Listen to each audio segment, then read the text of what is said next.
विक्रम और उसकी बहन माया एक पुराने घर में रहते थे जो कई सालों से खाली पड़ा था। घर के आसपास अफवाहें थीं कि यह जगह किसी चुड़ैल के भूतिया घर में बदल चुकी है, लेकिन विक्रम और माया को इन बातों पर विश्वास नहीं था। उन्होंने ये तय किया कि वे पुराने घर में कुछ दिन रहकर देखेंगे कि क्या सच में कुछ है या ये सिर्फ अफवाहें हैं। पहली रात माया ने महसूस किया कि रात के अंधेरे में कुछ अजीब सा था। किसी ने खटखटाहट की आवाज सुनी। विक्रम ने उसे शांत किया, लेकिन माया को लगा जैसे कुछ निगाहें उस पर थीं। दूसरे दिन माया ने पुराने घर के बारे में सुना कि यहाँ एक महिला, माया देवी, कई साल पहले मरी थी। कहते हैं वह एक चुड़ैल बन गई और इस घर में अपनी आत्मा के साथ लुका छिपी खेलती रहती है। दूसरी रात विक्रम और माया ने कमरे में बंद होकर सोने की कोशिश की, लेकिन रात के ठीक 2 बजे माया की आंखें खोली और उसे महसूस हुआ कि कोई उसके पास खड़ा है। उसकी धड़कन तेज हो गई। उसने धीमी, खौफनाक हंसी सुनी। जब उसने पलट कर देखा तो कमरे में खाली चुप था, लेकिन एक औरत की अजीब सी परछाई दीवार पर बनती दिखी।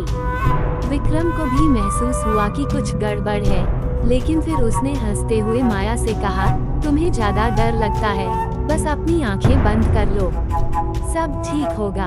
लेकिन माया ने महसूस किया कि उस औरत की काली आंखें उन्हें घूर रही थीं। माया डर के मारे कांप रही थी और विक्रम को बुलाने की कोशिश की, लेकिन उसकी आवाज नहीं निकल पाई।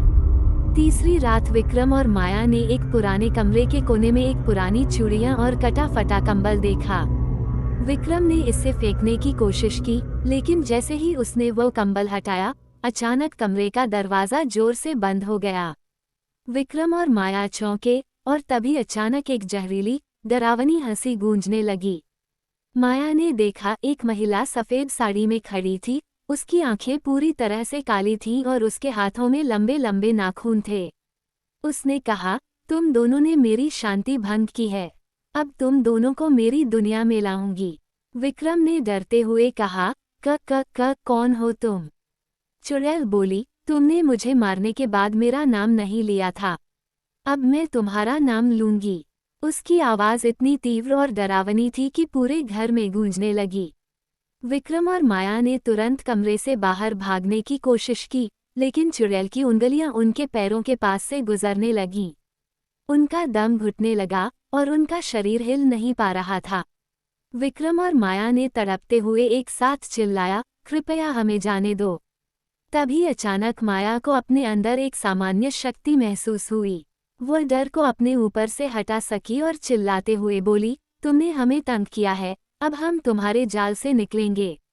चुड़ैल गुस्से में आ गई, उसकी आंखें आग की तरह जलने लगीं। लेकिन माया ने हिम्मत जुटाकर कमरे का पुराना आईना उठाया जो एक समय चुड़ैल का था। उसने उस आईने में चुड़ैल की परछाई को दिखाया। जैसे ही चुड़ैल ने आईने में खुद को देखा, उसकी आत्मा फटकर जलने लगी। वह चीखती हुई आईने में समा गई। अगले दिन विक्रम और माया ने वह घर छोड़ दिया। दोनों भागकर सुरक्षित जगह पर पहुंचे।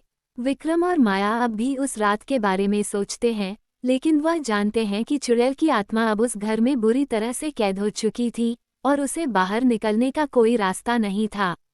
तब से उस घर में कोई भी कदम नहीं रखता और उसके बाद से माया और विक्रम कभी उस जगह के बारे में नहीं सोचते।